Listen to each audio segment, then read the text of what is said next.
बहुत धन्यवाद आप सबको और स्वागत भी है। नए साल में संभवतः पहली बार मैं आप सब लोगों से मुखातिब हो रहा हूँ। क्या हुआ?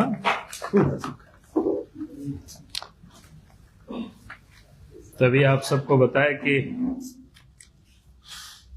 अभी केंद्र सरकार ने विकसित भारत रोजगार एवं आजीविका मिशन ग्रामीण गारंटी अधिनियम 2025 पारित हुआ है और इसके पीछे का मूल उद्देश्य आप सबको ध्यान में है ही विषय, क्योंकि केंद्र की जो एनडीए सरकार है आदरणीय नरेंद्र मोदी जी के नेतृत्व में चल रही है, तो गांधी के सपनों का भारत हमें बनाना है। और देश के प्रधानमंत्री आदरणीय नरेंद्र मोदी जी ने कहा कि भाई 2047 तक हमें विकसित भारत बनाना है। तो स्वाभाविक है कि जब हम गांधी के सपनों का भारत बनाना है और इसलिए ही इसको बड़ा सोच समझ करके इस नाम को रखा गया है विकसित भारत रोजगार एवं आजीविका मिशन गारंटी अधिनियम 2025। उसी का शॉर्ट फॉर्म में VBG राम जी अधिनियम 2025। अब जिस समय से पता नहीं कि कांग्रेस वालों को क्या होता है कि राम जी का नाम सुन करके उछल पड़ते हैं लोग, और आप तो लोग सड़क पर उछल रहे हैं, नाचने लगे।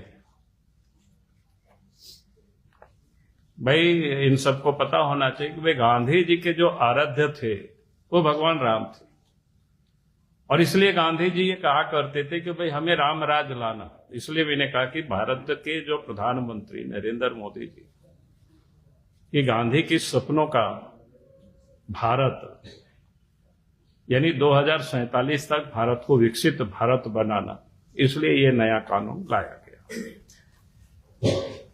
अब इससे उन लोगों को परेशान नहीं होना चाहिए, बल्कि उसकी उनको स्वागत करनी चाहिए थी। और स्वागत इसलिए कि आप सबको ध्यान में है कि पहले 100 दिनों का ही रोजगार था। 100 दिनों में कितना मिलता था वो आप सबको अच्छी तरह से पता है। अब 100 दिन के जगह पर उसको 125 दिन कर दिया गया, और उसमें भी कानूनी रूप से उसकी मजबूती ये भी दी गई कि अगर काम नहीं मिलेगा तो फिर उनको भत्ता भी मिलेगा।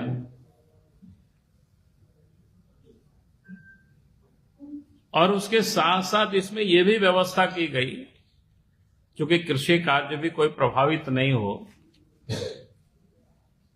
चाहे रोपाई बुआई के समय हो या काटने के समय हो, तो राज्य सरकार अपनी सुविधा से उस 60 दिनों के कामों को रोक सकते हैं, ताकि कृषि कार्य भी बाकी बाधित नहीं हो। तो कुल मिलाकर के ये जो कार्यक्रम है जी राम जी, जो योजना है, जो कार्यक्रम है, हम सबको पता है कि उससे पहले कि आप सब भी पता करते होंगे, अभी भी आप खोजेंगे कि 2005 से लेकर के 2019 तक उन्हें लाखों करोड़ों रुपया खर्च हो गए। लेकिन अगर उसकी क्या काम हुआ कहीं, तो आपको ढूंढने से आपको कहीं भी नहीं मिलेगा उसमें काम क्या हुआ है क्या नहीं हुआ है। आप सब भी, क्योंकि लोकतंत्र के चौथे स्तंभ हैं, अभी आप सबको कहा जाए कि भाई थोड़ा जा करके घूम करके देखो, ढूंढ करके कि भाई इसमें से क्या काम हुआ, तो आप वो बता नहीं सकते, दिखा नहीं सकते। हाँ, एक चीज जरूर आप दिखा सकते हैं, आपके ध्यान में आएगा ये किस प्रकार से झारखंड में उपयोग हुआ है, उसका जीता जागता उदाहरण है। मनरेगा के घोटाला में यह एक सीनियर आईएएस अफसर, जो अपने जमाने में लोग बोलते हैं कि बड़ी टैलेंट रही है, और मनरेगा घोटाले के कारण ही महीनों तक, ये या हमको लगता है साल भी शायद पूरा हो गया होगा, वो जेल में उनको रहना पड़ा था। मुझे नहीं लगता है कि नाम बताने की जरूरत है, आप सबको पता है। यानी कहने का अर्थ है कि ये जो मनरेगा था एक प्रकार से अफसरों के लिए एक चारागाह बन गया था और लूटने का एक प्रकार से जरिया बन गया था। झारखंड जैसे राज्य में हम सब लोग गांव से आते हैं, जब बात करते थे, चर्चा करते थे, तो सर्वत्र लोग कहते थे कि भाई 40% इसमें से कमीशन खोरी होती है।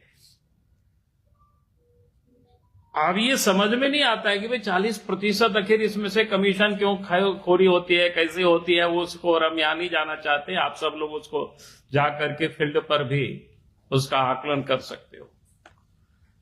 और इसलिए लंबी समय से ये चलते आ रहे करप्शन को ध्यान में रख करके भारत सरकार ने जो कानून बनाई है कि भाई आप हमें इसको यूं ही खाने पकाने वाला नहीं, बल्कि यानी एसेट भी इससे क्रिएट हो, यानी इसको हम देख सकते हैं, इसलिए इसको डिजिटलाइज भी इसको किया जाएगा। और वास्तव में मजदूरों को भी पैसा मिले उसके लिए भी इसमें से प्रावधान किया गया है, जो बायोमेट्रिक सिस्टम, ताकि लोग जहां काम करेंगे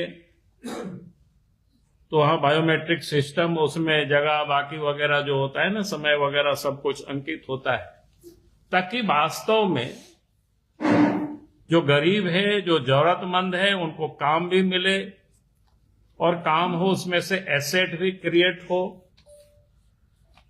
जहां पर इतनी अच्छी व्यवस्था करने के बाद अब ये लोग हाय तौबा कर रहे हैं, उछल कूद कर रहे हैं। उछल कूद करने का एक ही कारण है, जो मैंने कहा कि यहां जिस प्रकार से लूट खसोट मची हुई थी। आपने देखा होगा कि यहां पर एक सचिव कई महीनों तक जेल में रहे इस मनरेगा घोटालों में। अब उनको लग रहा है जब एसेट क्रिएट होंगे, बायोमेट्रिक सिस्टम होगा, तब फिर जो सत्ता में बैठे हुए लोग जो लूट रहे थे वो लूटने की उनको अब छूट नहीं मिल पाएगी। अब इसलिए इन लोगों को आपत्ति है।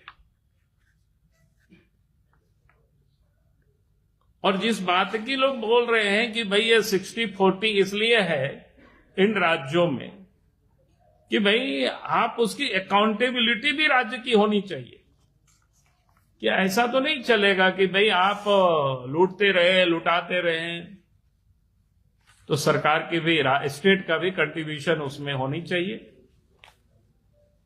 और काम के लिए भी कई क्षेत्रों को बिल्कुल क्या कहते हैं, उस संरचना के दृष्टिकोण से किया ही है। कई एक क्या कहते हैं,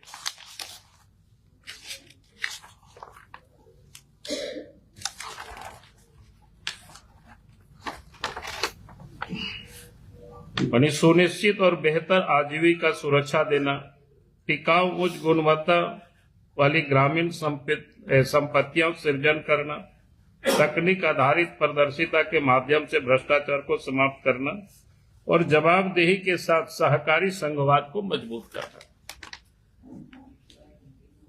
तो ये मुख्य रूप से है। और फिर कार्य में भी जो किया गया है कि भाई हम किन किन क्षेत्रों में, जैसे एक तो जल संबंधी कार्य, जल की सुरक्षा, जल की संरक्षण,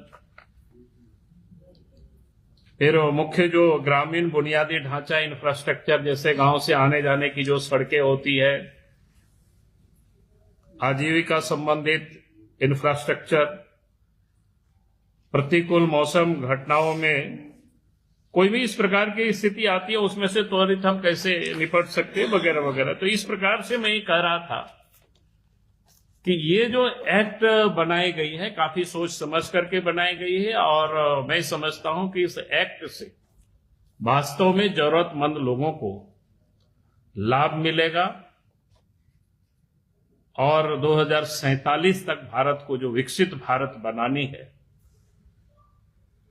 उस दिशा में एक मजबूत ये एक्ट साबित होगा। मुझे लगता है कि आज आप सबके सामने मैंने इस पर संक्षिप्त रूप से आपके कांग्रेस का कहना है कि सब कुछ तो ठीक है, बहुत अच्छा किए, सब कुछ किए, नामों का है, बदल दिए, नाम रहने देते। अरे हमने तो वही कहा है ना, गांधी जी के आराध्य जी राम जी, गांधी जी ने तो सुबह से क्या बोलते हैं रघुपति राजा राम से ही वो कीर्तन करते थे। भाई उनके अगर आराध्य को हमने इसमें डाला है तो मुझे कांग्रेस की तो स्वागत करनी चाहिए उसमें से। उनको जय श्री राम से बड़ी आपत्ति होती है। हाँ वही कह रहे ना, उन लोगों को जय श्री राम से आपत्ति था, इसलिए हम लोगों ने कहा कि जी राम जी। अब इससे तो और उनको कोई आपत्ति नहीं होना चाहिए। और हमने तो कहा हाँ ठीक है, हमने इसलिए कहा ना जी राम जी, हम लोग जय श्री राम से उनको बड़ी आपत्ति था, इसलिए जी राम जी। और मैंने के गांधी जी के सपनों की भारत बनाना है। कांग्रेस में कई बार नाम बदल चुका है इस मनरेगा किया। हाँ, और नाम बदलने का आप कहेंगे तो कई एक नाम बदला है, इसका कई लिस्ट है, मैं उसको नहीं बताना। पहले जवाहर योजना, फिर नरेगा आया, फिर महात्मा गांधी नाम जोड़ दिया। तो कांग्रेस की 3 बार बदल चुकी है, हम लोग को पहला बार बदले। ये लोगों का ये भी कहना है कि ये जो मनरेगा कानून का सत्र और ये योजना के सत्र में जा रहा है। कहाँ जा रहा है? मतलब ये केंद्रीय योजना के सत्र में जा रही है जो आपने बनाया, और पहले जो था वो कानून के सत्र में था। नहीं, ये भी कानून के ही में दायरे में है। भाई उनको काम देना, अधिनियम 2025 तो गारंटी है भाई, 125 दिन उनको काम मिलेगा। और 125 दिन अगर काम नहीं मिलेगा तो उसके एवज में उनको भत्ता मिलेगा। ये स्पष्ट है, कानून ही है इसमें। ये जो फर्जरी हो रहा था, ये लोग फर्जरी कर रहा था, वो इसमें से वो लोग नहीं कर पाएंगे। इस कारण से उन लोगों को ये तकलीफ है, और विषय कुछ भी नहीं।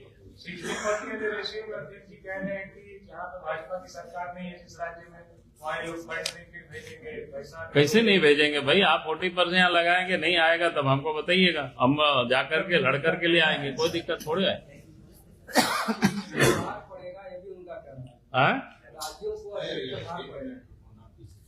राज्यों को कोई अतिरिक्त भार नहीं पड़ेगा भाई। और ये आज तो देश के अधिकांश राज्यों में एनडीए की गवर्नमेंट है, 20 राज्यों में, तो इनको कहां से चिंता हो गई? नहीं तो उन लोग का कहना है कि 1,31,000 करोड़ साथ में जाइए, दिलवाइए, वो लोग भी 60-40 पर कंफर्टेबल रहे। हमने तो 100 कितना 36 लाख करोड़ की बोलते हैं बार बार, तो मैंने बार बार कहा कि भाई उसका ब्रेकअप तो लाइए, हमको दीजिए। आज तक हमको किसी ने कोई ब्रेकअप नहीं दिया है। ब्रेकअप मिलने से जाइएगा? हाँ जरूर जाएंगे यार, उसमें देखेंगे ना। ब्रेकअप तो आप लोगों को भी नहीं मिला होगा, बताओगे ना कब का कितना पैसा। अगर मेरे बाबूजी ने, आप कहेंगे आपके बाबूजी ने हमसे कर्जा लिया था, तो ऐसे तो आपको हम नहीं मान लेंगे ना। आप खाता दिखाएंगे, हाँ अमुक तारीख को आपके बाबूजी ने इतना कर्जा लिया था, तब तो फिर हम मानेंगे भाई हमको देना पड़ेगा। तो आप तो ऐसे नहीं दे रहे यार, आप तो क्या बात कर रहे हैं पता नहीं। हमने तो कई बार कहा, आप सब लोगों के समझ भी कहे, आप लोग कहे कि आप ही लोगों को दे दे ब्रेकअप। भाई कब से, किस मद में, क्या क्या पैसा है, तब तो हम लोग बात करेंगे ना। चलिए, बहुत बहुत